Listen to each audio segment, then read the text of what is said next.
Hello, I want to welcome everyone to the Power of Our Story coffee and conversation. We have the veteran group on today, and I'm so excited to be able to introduce Robert Sweetman. He is the founder of 62 Romeo. We are going to have, this is a foundation about one Navy SEAL's mission to improve veterans' mental health through sleep. And he also brought some friends, Jason Tuschen, otherwise known as Tush, Blake Fisher, and Roy Love. And they are also on his video on 62 Romeo to share about their experience also. So, and then also afterward, we're going to have a question and answer. So stay tuned for that also. So Rob, I'm going to hand it over to you. Thank you for being here. Hi, Sara. Thank you for having me. Enjoying a wonderful morning here in southern San Diego at a coffee shop terrace area. The weather is 70 degrees and life is good.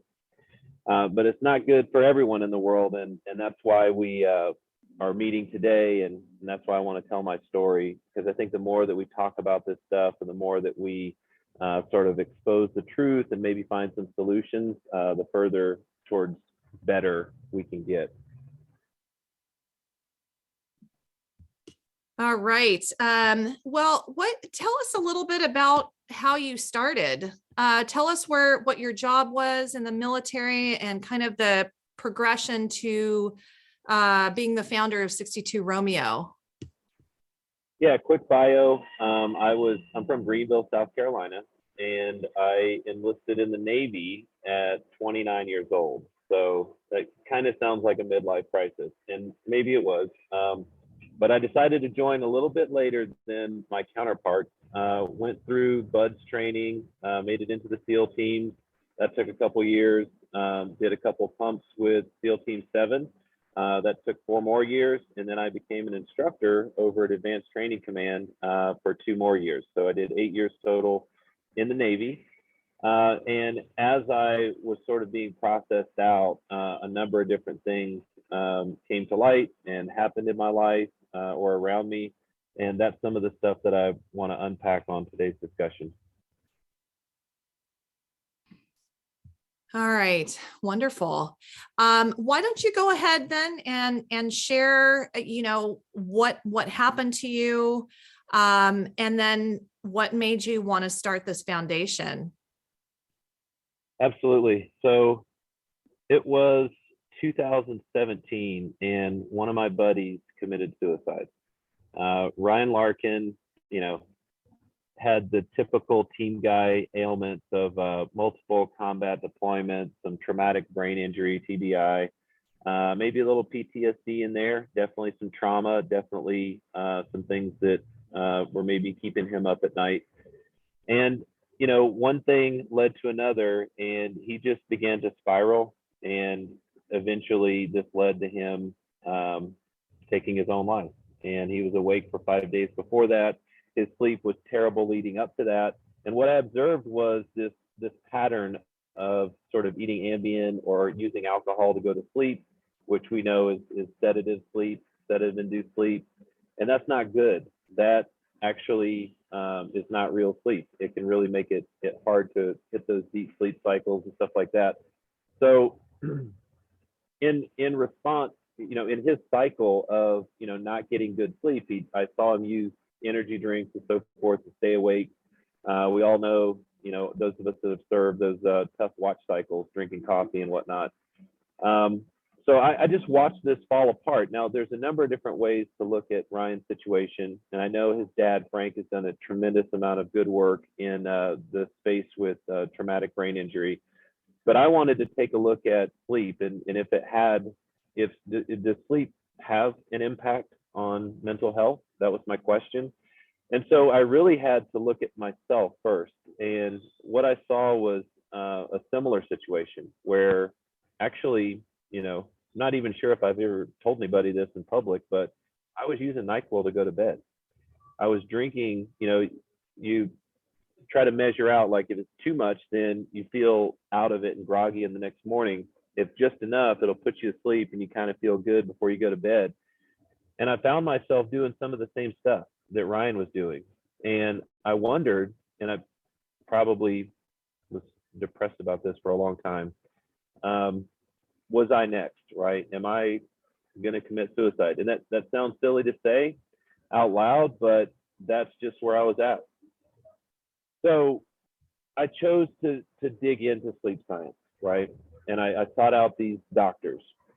And so, you know, there's two kinds of doctors in general. There's the MDs and the PhDs. And I started at Balboa Naval Medical Center, and I started talking to MDs. And it's like, oh, you're a heart doctor. You actually don't know a ton about sleep. Okay, you're this doctor, that doctor. It took a while to find somebody who knew anything about sleep.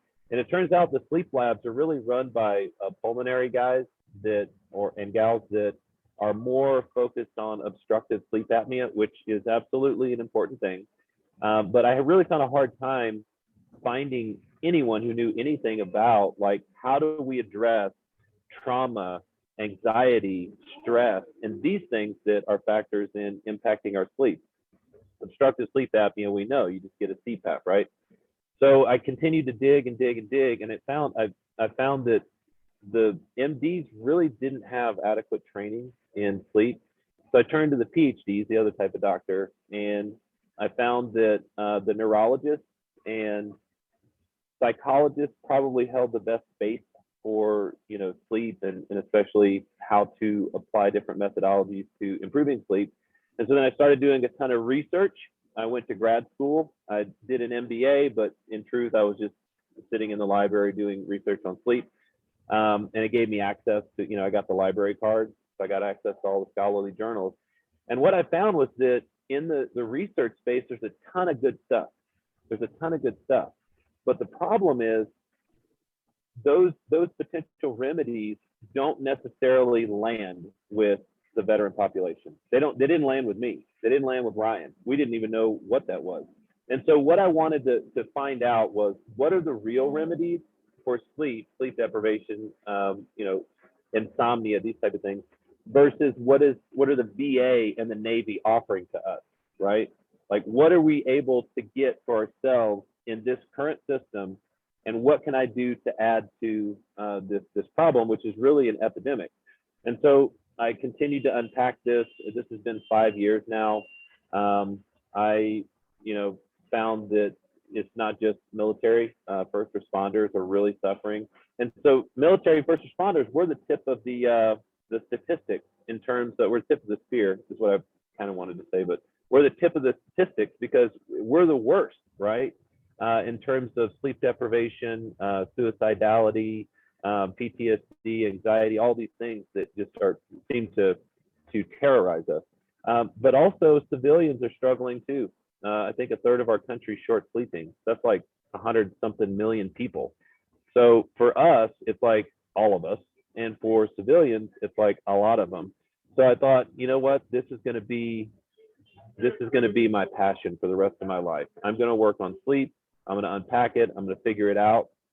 I've made tons of great friends along the way. We formed a company called Exist Tribe. I started building sleep technology. My focus originally was, how do I make technology that kind of defeats some of the technology that makes it hard to go to sleep, like cell phones. You know, you got the cell phone in the face. We know the blue light impacts our sleep, but also the constant updates in social media and all that. So that part, Exist Tribe, we grew that as a company. We're about to release our first product. It's pretty much done. We just have to get some chips from China. So we've got some supply chain shortage issues. But last year we did something unique. And so if my mission was to save people like Ryan, I always kind of kept that in the back of my head. And so when we tried to say, oh, can we prove some of this technology, like this rest node, it's restnode.org is you can see the product. If I want to try to prove if this thing works, what's the best way to do it? And so we put together a study, but the study turned out to be way more than just the rest node, and way more than actually I planned on. It turned into something that kind of took a life of its own. We filmed a documentary about it. I think you have the link to that, Sara, if you wanted to post that. And then we did this whole study. Some of the participants are here on the call, Roy and Jason, and oh, hey, Lori. Lori's helping me now. And Blake was in the study. So that kind of took a life of its own, and we re-engaged and focused on some other things, and I kind of lost track of it over the holidays. And then this year, we were having a discussion surrounding, whatever happened with 62 Romeo. 62 Romeo was the name of the program and what we were working on. And so Lori and I got together and said, you know what, we need to just turn this into a nonprofit and focus it on veterans. So we started talking to some of these doctors in our network. Dr. Lynn, who does has a sleep lab here in San Diego, and Dr. Mishra, who's been helping us for years actually, and got together and said, what do we need to improve on this to deliver this to veterans? How can we make this a nonprofit? How can we get this cost as low as possible and deliver it to the people who need it the most, which is veterans and eventually first responders? So now here today, I'm sitting in front of you. We have a few different cohorts that are getting stood up now that are getting funded by donors to this nonprofit. And I also have a pretty cool thing that's going on, knock on wood. I don't want to jinx it before it happens, but we have a fire sprinkler company that may be funding a program for firefighters, all within this 62 Romeo sleep program that we created. And by the way, it works, and it really does help people. So I couldn't be happier. I've gone through a ton of struggles and challenges trying to figure out how to approach this problem. But now here we are today, we're starting to see results. We're starting to see, lots of veterans being helped. And I think I'll pause there and see if you have any questions, or maybe we can open it up for discussion. I would like to say real quick, so just to even recap what you have found, we hear all the time that people are always going to the VA for solutions, for the anxiety, for all the mental health issues that are so understandable, right? It's the human response to abnormal conditions that they've been under. And then sadly, you do hear that the remedy is a lot of pharmaceuticals.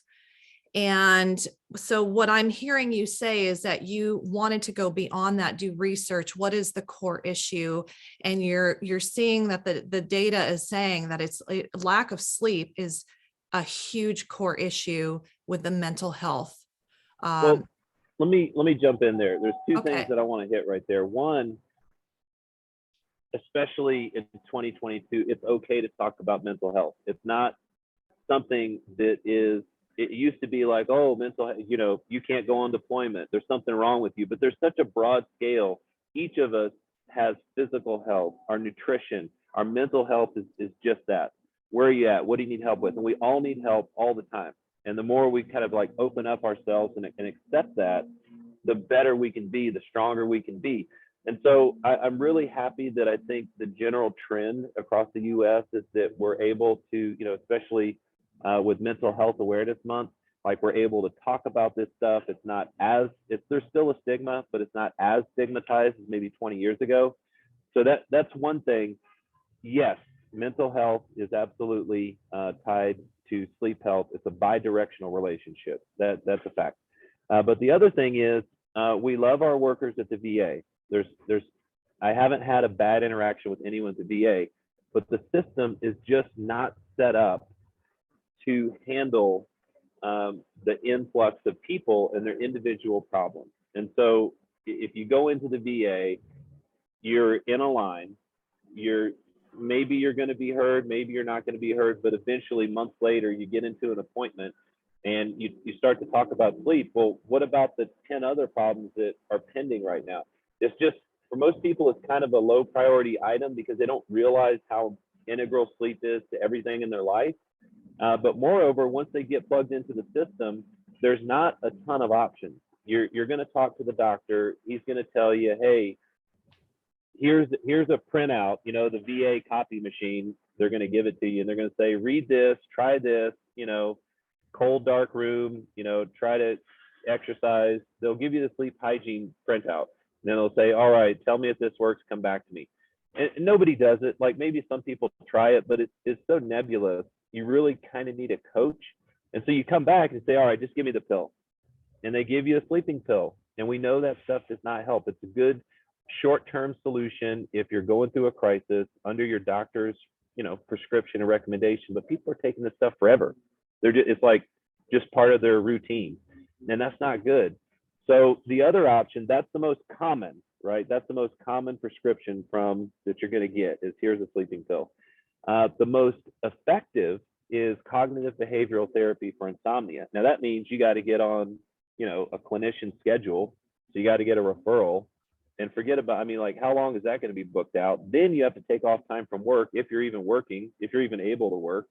And then you have to go into the office, and now they do a lot of telehealth, but you have to cut out time and do these, you know, sessions of cognitive behavioral therapy. It's very effective. It's 70% effective on average for ending the insomnia, but that's one person, right? And so, you know, maybe if you want to talk about it, I can tell you like what we're doing, but we're able to address like 15, 20 people at a time in a much easier format with lower barriers to entry. And oh, by the way, now we're getting donors to pay for it. So there's no cost to veterans. I really appreciate that. I appreciate you getting your voice out there to hit a core issue. I appreciate you even, one thing I have to say just through all the stories that I have heard, when you said that you had thoughts like, am I next? You know how many times I've actually heard people share that? That is probably more common than people realize, that when they have experienced a suicide loss, that has been in the back of their mind. And so again, I appreciate your efforts in really getting this out there. And does anybody else have any questions before we have the others who have experienced this, the treatment over at 62 Romeo? Daniel? Yeah, I'm just confused. Is this a product or a service that you're offering to the veterans? Yeah, that's a great question. We're just kind of talking about my story, but there's a product that I built because I'm an inventor and I'm focused on sleep. It's called the Rest Node, restnode.org. You can check it out. But then this year we just kicked off a 6-week program for sleep. That is 62romeo.org, 62romeo.org. That one is a veteran focused nonprofit. And we also do some firefighters and first responders that we're starting to work on. Okay. Have you guys thought about doing like a crowdfunder like Indiegogo and offering it to the civilians, but then within the campaign that everyone that's sold, one goes to a veteran or first responder? Yeah, that's a great idea. I love that. We're about to release the product here probably this summer. I keep saying we're going to release it, but we're waiting on chips from China. So yeah, I mean, that's a great idea. I appreciate that. Thank you. Yeah, a lot of the Shark Tank companies, because I'm an entrepreneur myself, the Indiegogo or the crowdfunding websites work really well for them to then get the funding. And especially if you have a social aspect of helping first responders and veterans, you probably would surge a lot and then be able to help a lot more. And then you can take the profits from, let's say you give one to a civilian, you donate one to a veteran like Bombas does with socks. Then you can take that money and then funnel that into 62 Romeo, then to offer more courses and tell your story at the same time. Love it. If you don't mind, let's connect on LinkedIn and continue this conversation. Yeah, sure. Daniel is always full of ideas. It's awesome. Rob, can you walk us through what it looks like to start the program and the process? Yeah, sure. And I'm sure that Roy and Jason and Blake have their perspectives on that as well. So the program starts off pretty easy. We're just going to talk about the basics of sleep, the basics of the program. And when I say this, this is over a Zoom call, right? So we're going to send each participant a box of stuff to get them started. And, Jason and Royce and Blake, this last time you took the program, now we have a workbook. We give out, Why We Sleep by Dr. Matthew Walker. We have a lot more stuff. So we send this box out and they get it, and everything's virtual, which is convenient, right? That we're, coming out of the COVID pandemic. But everything's virtual, and we have 6 1-hour Zoom sessions over 6 weeks. And then there's sort of instructions like, hey, here's a breathing exercise we'd like you to try out. But it starts out pretty easy, and then it gets kind of hard. And the reason why is there's nothing too complex about what we're asking anybody to do, but what we're asking gets down to behavioral routines. So we're asking people to, change things, and that is harder than it might seem. It's easy on paper, but then when you actually do it, you're like, oh, I have to go to bed at this time, or I have to do this or whatever. So the whole process, the secret to the whole program is that because it's 6 weeks, we did that on purpose. So that gives participants a chance to spread out over 6 weeks and establish a habit. We know it takes that long to establish a habit. So. Oh, interesting. Shall we have people, do you want to share your experiences? Like, Tush, do you want to go share? Yeah, sure. Okay. Yeah, so Jason Tuschen, I did, a little over 27 years in the SEAL teams. Last 10 years of that was spent as a command master chief. And so, I saw firsthand the aftermath of mental health issues. It usually manifested itself in bad decision making, bad behavior, and if you peel back the root cause, it always went back to a mental health issue, in which sleep is an absolute critical part of that. Like, modern technology is fantastic, and modern medicine is fantastic. Particularly if you need to, trauma and emergencies, and the advances are amazing. But there's also a hubris there that we think we're smarter than our nature would allow, right? So, 4.5 million years of evolution. 10,000 years ago, we had an agrarian revolution and our health declined.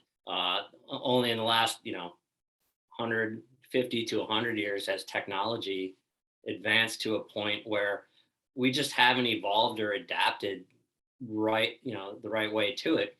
And to me, the foundation of health begins with sleep, and then the next layer would probably be diet.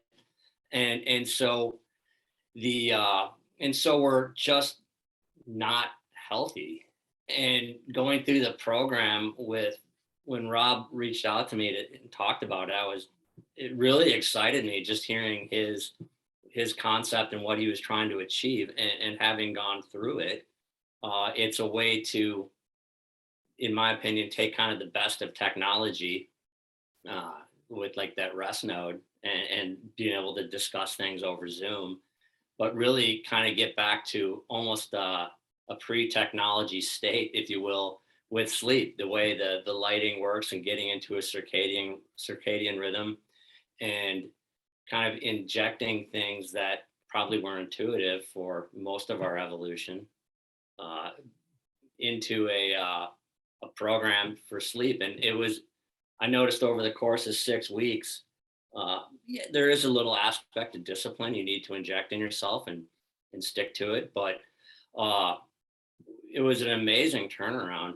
I felt like, in terms of the quality of sleep I was getting, and getting into the right routine, and getting my circadian rhythm back in alignment to what it should be naturally. And it really was an amazing experience when it was said and done. And I definitely felt the impact of it. And it's such a huge issue. When he brings up Ryan,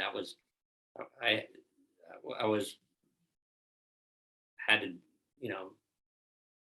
unfortunately, I was involved in that, and it was sad to see. And for every Ryan, there's 100 others who are going through those same struggles. And if we can, just impact one life, man, it's absolutely worth it. But I think it's Rob's got a platform where we can, positively impact, thousands, and it's pretty cool to see. It's like this huge needed discussion that we're not talking about yet, except for now. Don't you think? I mean, just this huge core issue that really can save a lot of people. That's what I'm hearing. We don't want to, we struggle getting to the root cause of things. We think there's going to be a simple solution, give a pill, take this, and it's just not that simple. But at least we're able to talk about it now, and it's becoming more forefront. Rob brought up a great point in the beginning when he said, we didn't want to talk about stuff. And even this morning, I was at a brain treatment place just discussing what they were doing. And it's the same topic. People are still hesitant to, they're more apt to talk now, but it's still not the same. It's still not as, that to me is maybe a small part of the solution, but there needs to be a little bit more intrusive work. And I think like using things like the rest note and a disciplined approach to sleep is much more effective for mental health than sitting in a room with a psychologist. There's nothing wrong with that, and it does help to talk, but I think taking concrete actions that, over a course of 6 weeks, you can see tangible, quantifiable results that don't involve spilling your guts to somebody or taking a pill. It's just simple getting back to replicating, evolution, if you will, but using some of the good stuff from modern technology to do so. I really appreciate you sharing. I mean, it just seems like that is just the first step. That is that basic first, like everything has its place to help and support. But if you don't start out with the sleep, you never know how much that could cover. So, gosh, I appreciate this conversation. I appreciate you sharing, Jason. How about Roy, will you share your experience? We'll get to questions afterward too. We'll have Roy share and then Blake share his experience, and then we can have a conversation about all this. Well, absolutely. So I was in the Navy for 34 years. That's enlisted when I was 18 years old, and then got a 4-year respite to go to college in between there, got commissioned as a naval officer in the surface warfare community. So ship driver from 93 until last year when I retired. I like to say quit instead of retired, but because it was a fun, great ride for the longest time. And Rob approached me one day to talk about this, and I had met Rob actually at a college in the Scripps Institute, I think, right? And he was doing a presentation over there of this beautiful sleep bed thing that he had, and I loved it. I thought it was a great idea. So when he introduced me to the rest note, I said, "Hey, man, that's incredible. Let's look at that and let's try it." And so I signed up to do the program with him, and I tell you, doing that program helped me. So think about a career in the Navy in surface warfare. You're on a ship. You're always on, right? And you do shifts, like most of you in the police and the fire department. You'll have times, right? You do 8-hour shifts, and you think that people are sleeping in the other time off, but they're not. Because most of the time, either in a 8 hours or a 12-hour, watch or period of where you're standing somewhere or just doing something, when you get off of that time, and then you got to eat, you got to work out, you got to do whatever study you need to do, and then you can get to go to sleep. So on average, we got about 4 to 6 hours of sleep a day on a ship. And that's non-continuous sleep because everything happens on a moving vessel, right? From alarms to people coming in to sweep, to do inspections and to do other things. So for most of my career, 16 years at sea, I must have gotten 4 to 5 hours of sleep and had very, very light sleep. One of the big things that with Rob's program, you get this sleep mat, right? It measures how much sleep you're actually getting. And I always knew I had light sleep, but until I saw the measurements, I didn't realize how bad it was, where you'd get 1 hour of REM sleep a night, or you'd get about, 1.5 hours or less of deep sleep, and the rest of it was light, which means you're getting up and waking up most of the time. You're not really in deep sleep. So for me, that particular aspect of it was incredible, to just find out that I really wasn't sleeping all that much throughout the night, which is why I was getting up tired every morning. The rest node worked incredibly. We set it up. I have a 5-year-old, and I tell you what, my 5-year-old, I love that thing. And Rob knows I've told him this. I need one for my daughter, to get her to stay in bed, and keep that going. I learned so much from, just how to use yoga, breathing exercises, and all those things prior to going to bed. And most of the time, you want to work out in the morning. You don't even think about, prior to going to bed, what are you going to do? Do you do breathing exercises? Do you do stretching? Do you do anything like that? And so for me, all of those things were like, oh, wow, this actually does really work, right? And so I still practice that. And we absolutely love the rest node in the house. We've tried to emulate, simulate what Rob was doing with his rest node. I turn on Alexa to play rain sounds, and it doesn't last long enough. And then I can't get the amber light, so I bought a multicolored light bulb to simulate that, because it really, really did work for us. One of the big things for anybody on a ship, and I don't know how many Navy guys here have been on a vessel, is you have constant sound, right? When the ship stops and everything dies, you wake up because you can't hear anything. So you get used to so many years of actually hearing something moving. So the rest node brings that noise, right? And for me, it's rain or rushing water. That's my favorite part of it. And with that, I actually tend to fall asleep. And once it stops, because Alexa quits on me, I wake up and turn it on again.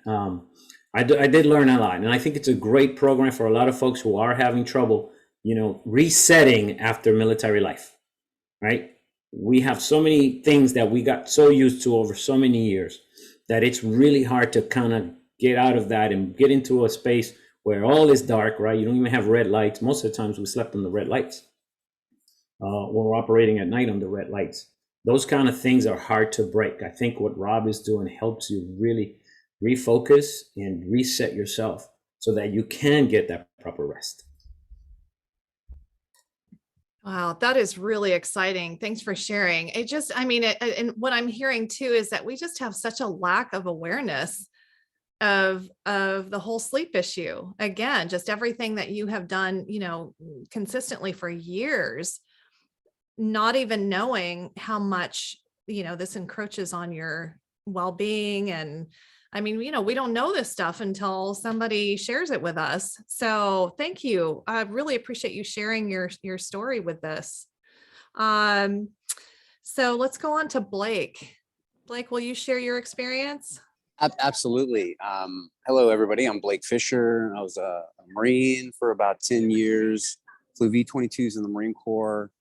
I'm an artist now, do a couple things now, but when Rob and I met, we immediately kind of synced up with regards to his stoic approach to things, and we ended up working a little bit together, and I got to kind of see how he does things. And one of the unique things is that combining ancestral wisdom with kind of modern day technology is where it's at for me. I've been tracking my sleep for a while, being a pilot in the Marine Corps and spending more time on ships than I'd like, which I never thought I would in the Marine Corps, 2.5 years of my life. Sleep was always really important to us as pilots, because when you look back over across all mishaps in all the military branches, they're all almost always associated with fatigue, human error. And at some point in that Swiss cheese model, that person was tired. They didn't have good sleep. They didn't sleep the night before. Something was happening where it's tied to that. So that was important to me. And so I've been tracking my sleep. But one of the things, the unique things about the rest node that I like was the cues that set up. And again, and kind of going into our lizard brain, the cues make you do things that you don't think you're doing. So when that light comes on, that amber light that has zero, blue light in it, your body starts producing melatonin. You start that sleep process of a bookending your day and creating kind of the cues around, and that psychological trick to go to sleep. And so that was when, obviously there's the sound of just the rainfall, which helps as well. And so those are some things that I was like, I was all in on this. And then just the big idea of the rest node and then the yoga pod are all, just fantastic ideas, and that I, correspond with, because I know how important sleep is, from, having friends who've died in mishaps in aircraft. Again, and when we look back at the root causes of them, it goes back to fatigue and were they getting good sleep? And most of the time they weren't. So, in setting up the cues through the, is the most kind of it's really simple, but it's one of the most important parts of, like, when you kind of called a digital sunset, when you are turning off all your electronics. Some people unplug their Wi-Fi. They don't look at their phones after 7 p.m. to ensure that they get their good sleep. Because sleep, again, we're going into mental health, and bad sleep ties to Alzheimer's and all sorts of other mental illnesses and disorders and diseases that are coming up. And it all kind of goes back to sleep, and the importance of it. So that's just my 2 cents. Thank you so much, Blake. It's really powerful to hear this. This just sounds so hopeful. As somebody who is a civilian and advocate, there's so many of us that really, really want to support our protectors. And just to hear how powerful it is just to learn how to sleep. Exactly. I'm still blown away. And I've seen the 62 Romeo video twice and have been following. And every time I hear this, I feel sad for the ones who didn't know this, and excited for the ones that are going to benefit now. Because it's such a simple thing, Yeah. but it's also, it's like, it's so difficult as well. It's like to turn off that dopamine feedback loop off Instagram when you're going to bed at night. I mean, I struggle with it too, but those are the little things that compound over, that if you do them, those psychological, of putting those, I think Atomic Habits by a guy named James Clear wrote a book, and he talks about making these atomic habits in your life. And if you can do those around getting better sleep, then that makes that 1% gain each day, and that compounding effect really, benefits your every part of your health. Excellent. Thank you so much. Yeah, thank you. Rob, question 2. So for the people who are interested in this, veterans and first responders, first off, how do they get access to this? How much is the cost? Are you trying to get that covered? How does that work? Yeah, so that's a great question. Actually, if anybody's listening and you're a veteran or first responder, you too can apply. Just go to the website. It's 62romeo.org. Go to the participants page. It's obvious, like, once you go to the website, what to do. They are going to ask you to put in an email and password. We do that because we keep everything in-house on the website. Everything's private. We keep everybody's information safe. But you put in your information, and then you click on the little apply button and put in your information there. It puts it into our database. And then as soon as we can get a donor to cover your end of the, cover your costs, then we put together a cohort. We're doing cohorts of 15 people. Of course, the 6-week program takes 6 weeks. So we try to schedule it in the most optimal way for people. But it is kind of, it's a 6-week program. So. That's fantastic. So let me ask you something. Until people can actually get into your program, what suggestions do you have, even to prep for this program? What can they start doing before they're admitted? Yeah, absolutely. So we work on 4 different pillars of science. The program is based on those 4 pillars. So I'll explain those 4 pillars, and then people can start doing research on their own. They can start doing this stuff at home. The first pillar is, of course, sleep hygiene education, and that gets into light, sound, and temperature, cold, dark room, that sort of thing. How do hormones work? How do circadian rhythms work? Getting off your phone, blue light. So all of those things are important. The next pillar is light and sound therapy. Now, you can't really duplicate that because we have limited supply of the rest nodes. We're shipping rest nodes to the people who are in the program. And if we don't have enough rest nodes, we have a couple other options, other products that are out on the market that can kind of, they're just not as good. Nobody's really hitting the mark, but we can kind of make it work because we'd rather get people through the program and get them feeling better and healed than not. But here very soon, once we get our chips from China, we should be caught up on all that. So soon, very soon, quickly fulfilling orders. But basically what the rest node does is it's a light and sound machine. Think of it as a light and sound machine on steroids.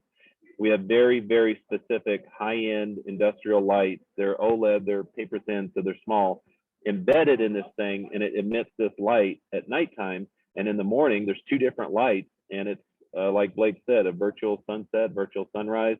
And then we play those sounds. So we can do background sounds, we can layer in isochronic audio, or now we have the headphones for you, Jason, for binaural audio. We can do guided meditation. We can do breathing exercises. It's a smart home system, right? So the third pillar is cognitive behavioral therapy for insomnia, which is basically restructuring thoughts, right? So we have a bad thought about sleep, like, hey, I think that I sleep really bad. Let's change that wording to I sleep good. And it sounds silly, but we go through every single thought that we have about sleep and we change it to a positive thought. And that's work. You have to change the way that you say things to yourself in your head. Additionally, we sometimes recommend sleep restrictions. That's really more of a one-on-one coaching thing.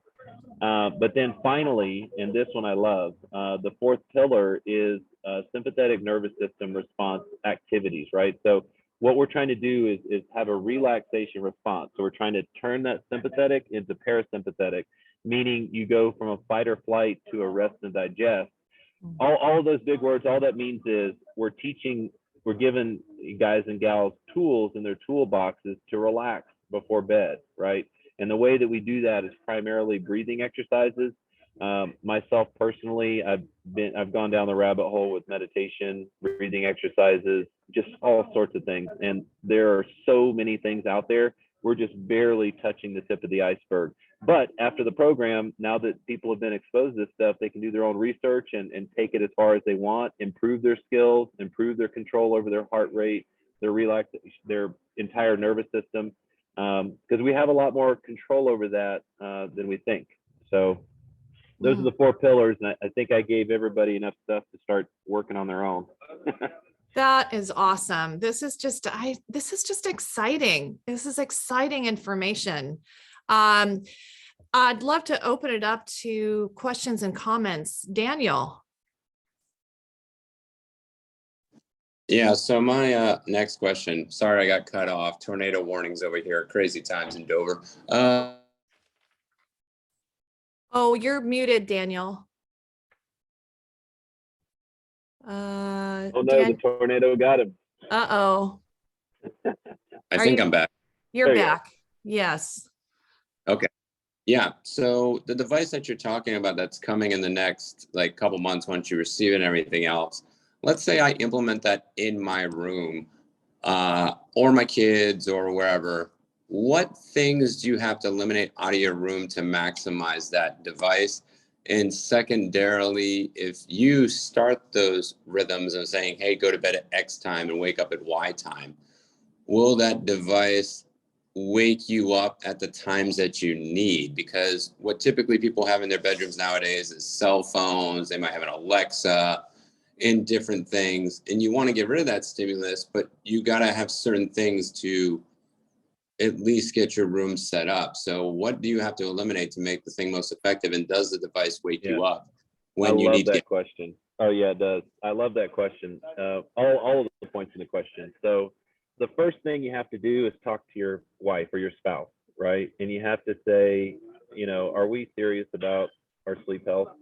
Because that's a point of friction, right? If one person cares and the other person really doesn't, or we've kind of sorted out a lot of the differences in sleep schedules between spouses, but that's another big issue.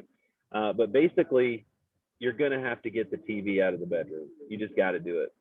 So get the TV out. Maybe you already have, but we want to eliminate all of the light, especially digital light, out of that bedroom.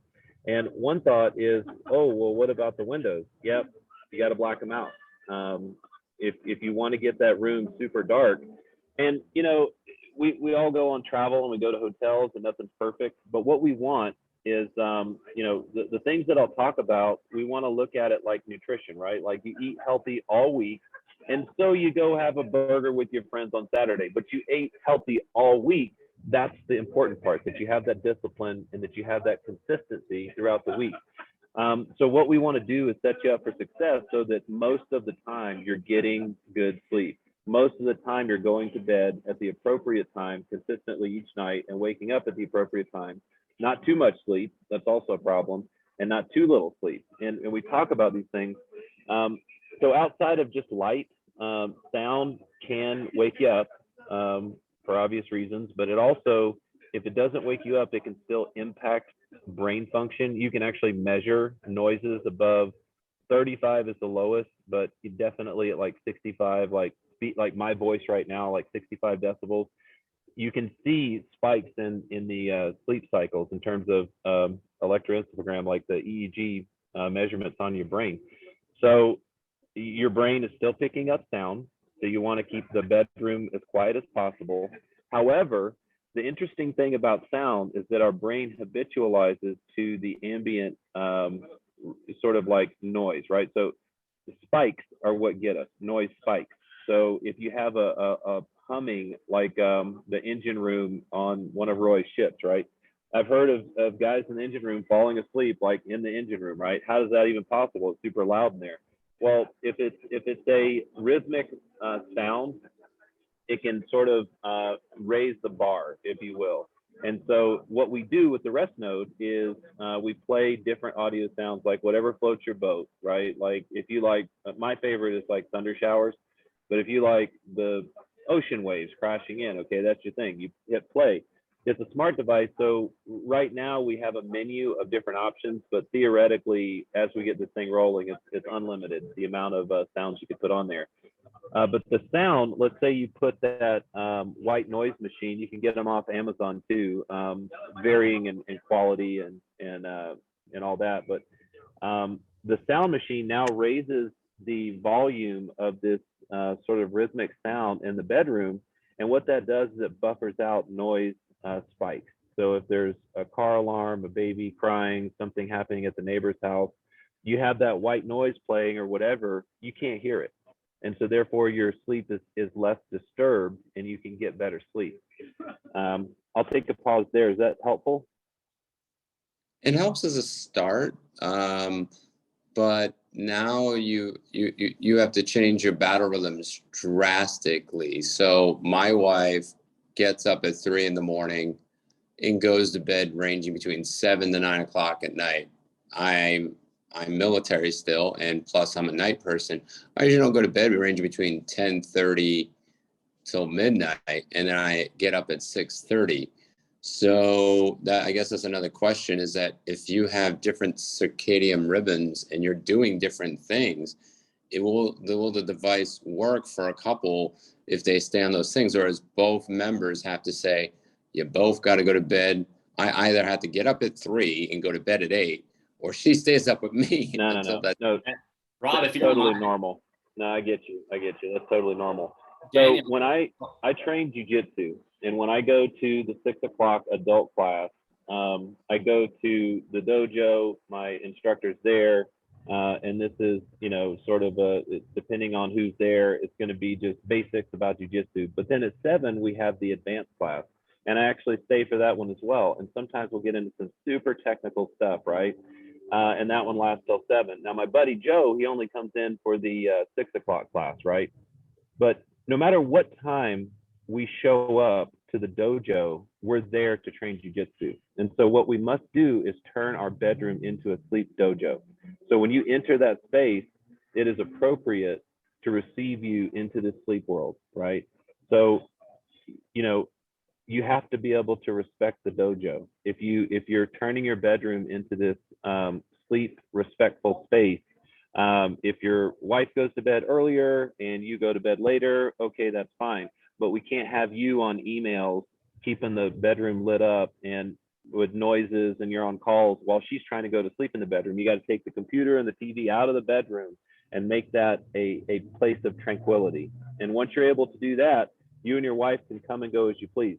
Now, in terms of the device, yeah, it's digital. You can absolutely set it up to do different sequences to meet your needs. It's going to have to be a conversation between you and your wife, what you're both comfortable with.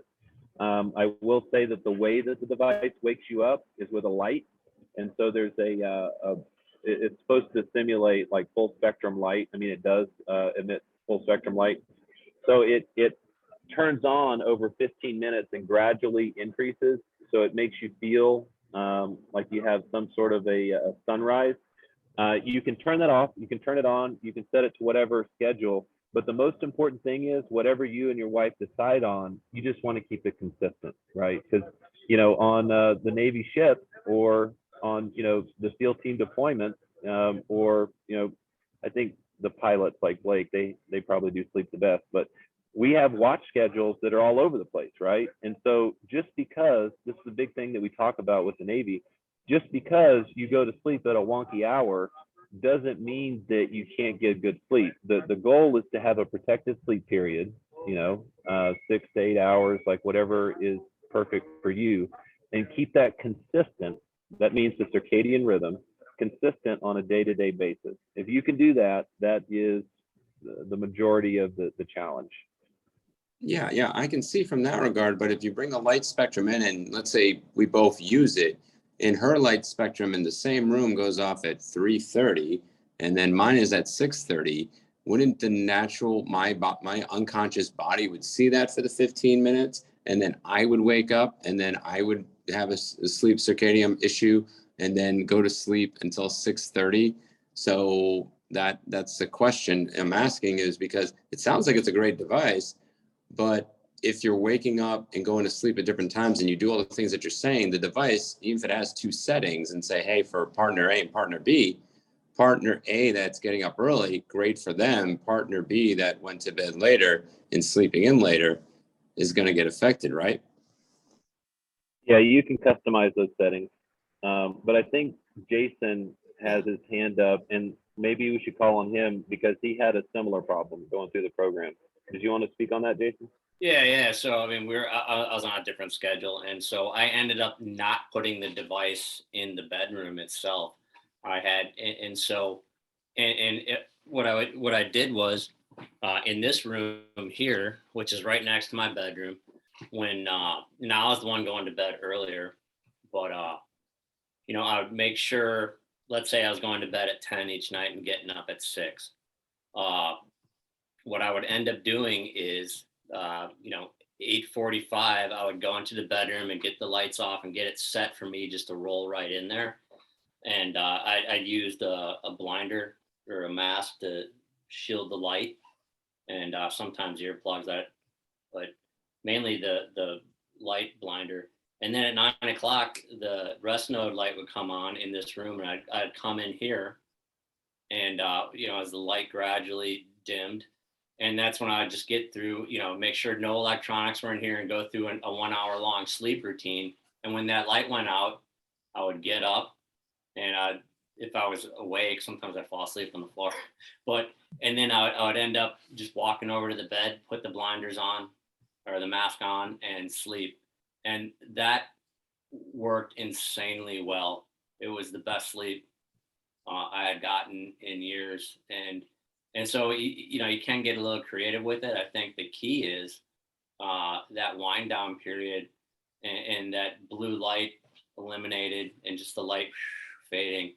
And then, quite frankly, I didn't need an alarm to get up in the morning. That after a few weeks, that rhythm was so set just by that wind down period in a separate room. It worked really, really well.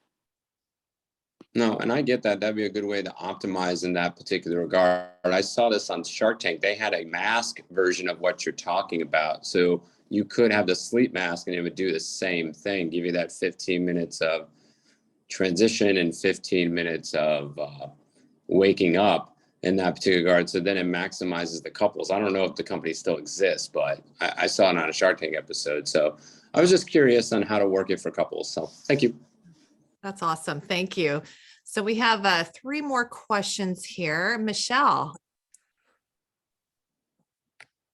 So I was just wondering if you gotten any feedback from people who were currently struggling with PTSD who did the program. Because what I'm wondering is, my sleep obviously is shit. It's the first thing that went. I've been on a few different medications for over a year now.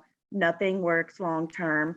But my therapist recommended that I read the Matthew Walker book, so I do have that. But I'll go through spurts where I'll get good sleep, and then I'll get triggered by something, and I'll just know, okay, the next couple of nights, like, I already know I'm gonna have problems sleeping. So have you gotten any feedback yet from anyone who is still struggling with the PTSD portion of bad sleep and how it helps the triggerings? Yeah, so thanks for that, Michelle, and I appreciate you sharing. That's not easy to share, so I appreciate that, and I appreciate you. Yeah, so we did clinical assessments before and after the study that we did last year, and we're about to kick off another study, by the way. We haven't published that data, but I'll just go ahead and tell you that it's clinically significant. The methodologies, and I love what Jason said, is that we're using the discipline approach. It's absolutely true, and I guess it makes me proud to hear that, because yes. But the discipline portion of it, all the stuff that we do is going to help you relax that anxiety. It's going to help you relax those recurring thoughts, because I've got my own trauma, from going down range to going through a divorce, through just losing friends, whatever. We all have our trauma, and it all impacts us individually in different ways. But whenever that trauma hits you, and you have tools that we teach and other people teach, but we actually teach this in the program, now you have a way to sort of take control. If we look at it from the sympathetic nervous system response perspective, that anxiety starts to creep in. Now you have tools in your tool bag. We do multiple different types of breathing exercises, stuff like that. And if you want to just look up stuff today, you can Google the Wim Hof on YouTube. I think he has a free breathing exercise, super effective, a ton of fun to do. But our program, to answer your question, yeah, absolutely. It's going to reshape your life. Like, you're going to be happy. And when you get good sleep and you wake up and you feel like $1 million, it's like, it's the greatest thing in the world. I couldn't be in a more happy position in my life to be offering this to people. So. Well, that's promising to hear. Thank you. That's Well. awesome. Terry. So my question to this is, and it might help Daniel answer his question, and I apologize for being late if I missed anything, but have any studies been done with regards to how this would affect the reticular activating system? No, that's a very good question. If you want to hit me up on LinkedIn, I think I dropped my LinkedIn thing on the chat. Let's go direct on that, because that's a very specific thing that I'd love to explore with you. All right, and then for Daniel, regarding the reticular activating system, which might help answer your question, our subconscious mind never stops working. And if you have 2 parents with an infant, the mom has placed importance on that infant crying. So in the middle of the night, that infant cries, mom will wake up. So to this, and then dad has relinquished that, knowing that the infant is going to be taken care of. So dad will sleep through with that. He gave that up. So to that, if you know you're not going to be getting up for work and you need to sleep longer, it's called the RAS, might give up the fact that hers is going off. You know you still need to sleep, so you might give that up and sleep right through it.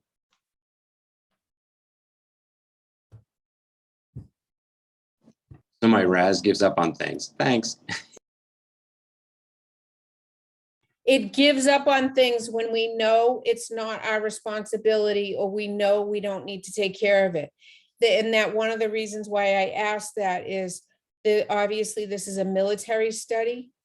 So if this is being used and somebody's obviously active military, they know that if they're hearing things that could be life-threatening, they're going to wake up to it. You're not going to give up responsibility for that because it's a life-threatening situation. 100%. Playing with you, it was just funny. I know. You're hitting the nail on the head. One note, Terry, we love our active duty people. We tend to do better with after they've already transitioned, because they have a little bit more control over their schedule. Because if we ask folks to, hey, get into a good schedule, but they can't, then that, we still can teach it and we can still work with people, but they're at an inherent disadvantage when they're not able to control their schedule. But yeah, I see the same thing with that's something that we talk about a lot, which is the amygdala hyperactivity and being able to detect things. I mean, we go through a career of attention to detail and situational awareness, and boy, is it easy to get queued up. It's almost like our amygdala has been in the gym pumping iron, and our prefrontal at times is just atrophied, and we have this battle of imbalance. And so one of the things that we focus on is giving people enough time to be able to establish a physiological routine, a new habit that didn't exist before. And part of that habit is the deactivation and being able to start to change the future of those habitual responses. And so I think you're absolutely hitting the nail on the head. Let's connect on LinkedIn if you don't mind. Thank you. That's awesome. Thank you. Paul. Why don't we let Suzanne go first? Paul, you're so sweet. Thank you. Rob, thank you so much. And Sara, I just appreciate you so much for always creating these wonderful forums and curating such a great group of individuals and folks that, have gone through this. I know I had so many sleep struggles. And it really didn't hit me in when I went to the VA, similar to what a lot of you shared, the same sentiments, just more medication, etc. And I was like, I'm on a mission to figure, this out and help other people, because I just couldn't settle for that answer. And for me personally, it was really unmetabolized trauma, and it was like in my cells. So I could totally relate, Rob, when you were sharing about the CBT and other things. So I signed up for the study while we were on those Zoom calls. I'm excited to try those out. And then for everyone too, one of the things, and I just came back, I was blessed to be on the Surf Veteran Retreat in Mexico last month with a bunch of operators led by Wes Spence and Bart, who's an F-18 pilot. And we had some active duty operators with us and others. And it was after the recent suicides of their brothers earlier in the month. And, we were talking a lot about sleep and, the circadian rhythm. So I just so appreciate what you guys are doing with 62 Romeo in any way I can support, being, a participant and also advocate and ambassador for you guys. I've also found that the Aura Ring works especially well in monitoring your deep and REM sleep. And I got that from Ollie at Virginia High Performance. They did a lot with the sleep and showing us the hormonal stuff with the nutritional aspect of it. And, those things that are so required for you to have that restorative. And to Jason's point, we're like OS 10 models trying to operate with this high technology and blue light and all this other stuff coming at us that our body just doesn't know how to respond, and I think once we get grounded and and get that consistency, and also not crazy flight, schedules. Like when I worked with SOP and I was an aviator as well, and, crazy flight times. And it's no wonder our systems are all jacked up. So I really appreciate what you're doing. And I really see this as a new frontier for helping others heal, and also addressing the suicide crisis as well. So thank you.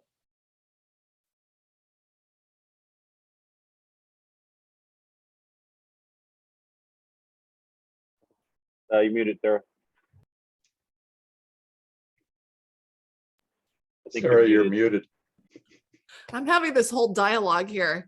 Yeah. Thank you. Rob, again, it's just so exciting to hear even just the comments and the dialogues from people from all different branches and first responders and veterans. And Suzanne, thank you so much for sharing. That was really interesting. It's very exciting to hear this conversation get out there. Paul, did you have a comment or a question? Yeah, I have a question, and this is for Robert. And I will say up front that I don't need an answer right now, because it may not be something that you're ready to respond to. But have you considered what occurs with a blind person when it comes to sleep cycles? Yes, the eye, depending on the person, everybody's different, right? The eye serves two functions, like many other things in our body. And one is photoreception, and the other one is sight. A blind person is also photosensitive. I'm aware of that because I'm losing my vision. Okay, I'm sorry. And that's why I asked the question. But I tend to fall asleep in about 13 seconds. And I sleep consistently for 7 hours and 20 minutes. And I have no idea why, but you can set your watch by what time I'm going to wake up. And as my vision diminishes, I'm starting to feel some effect of that.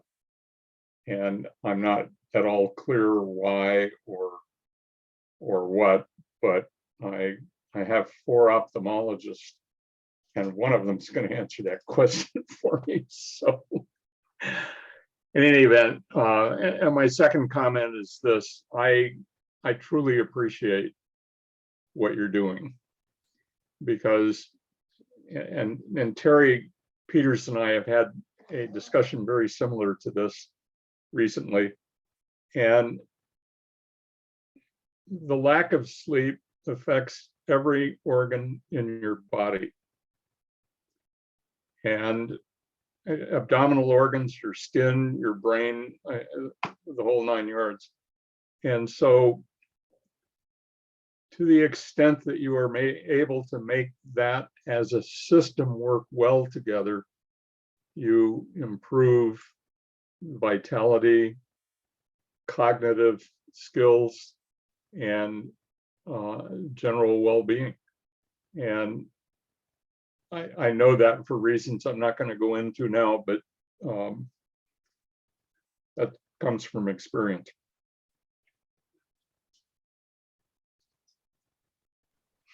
Thank you, Paul.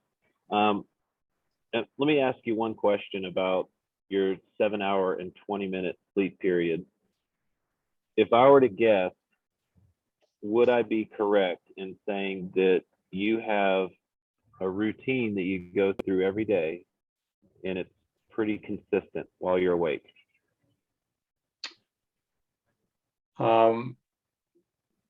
Not exactly. I've been retired for a very long time. Mm-hmm. And I pretty much do whatever the spirit moves, and not by setting my watch. But the 7 hour and 20-minute thing has been with me for almost 30 years. And I have no explanation for it. I wouldn't even begin to proffer a guess as to why, but it is incredibly consistent. What do you do before bed, if you don't mind me asking? As a general rule, I read. I have been known to fall asleep with my Paperwhite Kindle on my belly. And I don't do that all the time, but that's essentially the kind of thing that I do. It's very sedentary, and I don't watch much television anyway, because I happen to hold a personal belief that what's on television these days turns your brain into bubble gum, and I don't need that. So, but up until a couple of weeks ago, I was not even able to exercise because I had a back that was so bad that I literally walked with a cane. And the day after my back procedure, I stopped using the cane. And to this day, I have not used it. And so I get out and I walk. Number one, to be in the sun. And number two, for circulation. I don't walk fast yet, but I'll get there. I used to run on a treadmill for 99 minutes at 3 miles an hour with a 5% incline. And I did that because at 99 minutes, the treadmill shut off. So, and one of the doctors in the gym where I worked out came to me and he says, well, why did it shut off? And I said, well, it put a great big message up there. And he said, what's the message? I said, hop aboard and find out. He hadn't seen his belt buckle for a while. So anyway, for whatever it's worth. Thanks for that, Paul. We love you, Paul. Thanks for sharing. Thank you. Daniel, you have a question? My last one, I know it's already past 3 o'clock, at least my time zone. What if you have kids that play VR? Like, I'm a VR enthusiast, and I know I'm already seeing this with my son being 14 and a zombie for sleeping, but he tends to play until basically narcolepsy. So how does VR affect using your device as more and more people are going to get into VR, into AR, and they could be using that device until bedtime or using a significant time in that until that time? I'm trying to teach my kid wisdom, but obviously he wants to go over and live and learn instead of learn and live. So just wanted to inquire about that. Yeah, so kids, based on how old they are, have a different developmental circadian rhythm. Just meaning, like, in general, teenagers are going to stay up later and wake up later. Not to go down this rabbit hole, but they have done studies where they move the start of school time to the right by a couple hours.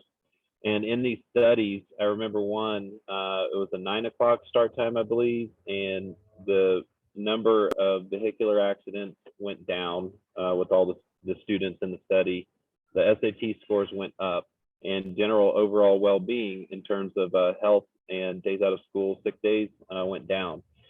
So the reason why that's important is because kids have a specific circadian rhythm, and if they are staying up late because that's what they feel inside their body they should be doing, and then have to go to school real early, you're cutting into their sleep and their recovery, and that's why you start to see some of those problems I just mentioned. So we can only do the best that we can do, and we're all going to die one day, you know what I mean? So between now and that point in time, we're just going to do the best that we can. And each night, if you can get your son off of the VR 1 hour before bed, that might be the best that you can do. 1 hour before bed will give him a chance for his retinal ganglion cells, right? We figured out that we have more than rods and cones. We have these ganglion cells that are sensitive to specifically to blue light, but to all light. If you can give his eyes a rest from those electronic LED, light emitting devices, that is going to be critical in allowing his body to start producing melatonin. So the lights that we emit are safe at all times of night. It's an amber light. There's zero blue light in it. I can try to find you some. I can try to send you some links on other similar lights that you can probably buy off Amazon in the short term. But basically, you got to start winding down. You got to get them off of the VR 1 hour before bedtime and start winding down. That means social media, video games, all of that stuff, because it can really keep them excited before they enter into slumber. But if you just do your best, right? Because that's all we can do. And kids are resilient and they're going to be fine. But we want to give them the optimal chance for recovery, for school performance, for health, for all those things. So that's the best I got for you. That's great. I'm so glad to hear that they have data saying that it's better for kids to start later. There's a little couple, yeah, I missed it by a couple of years with my kids, but I saw that too. Anyway, that's really interesting. Guys, this was a great conversation. I cannot tell you how excited I am to get this out there, to get your voice, your work out there, how needed this is. It's so obvious, so clear. You're sharing the stories. It was just so powerful. So you can use this platform. If there's anything I can do for you, please let me know. I really want to support you. So thank you. Thanks all of you for coming on. I know that everybody who was on got the meat of the discussion today. So any last thoughts before we sign off? All good? Thank you for what you're doing, Sarah. Appreciate it. Thanks, Sarah. It's an honor. Thanks all.